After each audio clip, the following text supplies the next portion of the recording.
Aujourd'hui les amis, nous allons enquêter sur les fins fonds de l'océan, là où nul ne connaît la survie.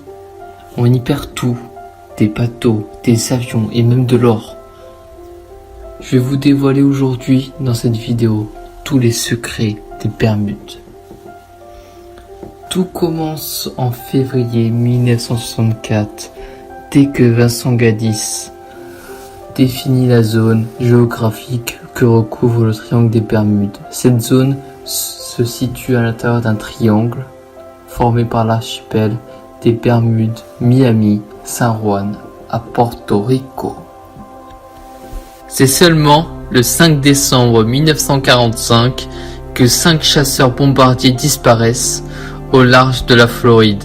Cet événement, connu sous le nom de vol 197, va complètement booster le mythe du triangle des Bermudes et alimenter les légendes concernant ce secteur.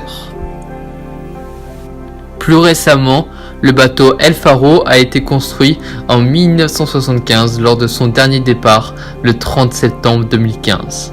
L'ouragan n'était alors qu'une tempête tropicale qui se dirigeait vers la trajectoire planifiée. Moins de 2 jours plus tard, Joaquin était devenu un ouragan de catégorie 4 dans l'échelle de Saffir-Simpson. Le navire a signalé une tempête déchaînée et des conditions météorologiques extrêmes. Le navire avait pris de l'eau et un gîte de 15 degrés. Mais le rapport signalait que l'inondation a été contenue. Peu après, le SS El Faro a cessé toutes les communications avec la rive et a été déclaré manquant le 2 octobre 2015. La garde côtière des États-Unis a effectué des recherches sur plus de 630 000 km² et découvert 2 zones de débris, mais a dû cesser les recherches le soir du 7 octobre sans avoir retrouvé de survivants. Le 1er novembre, les enquêteurs du gouvernement fédéral américain ont confirmé que l'épave avait été repérée à plus de 4500 mètres sous la mer. Selon les données sonar, le navire a coulé à la verticale.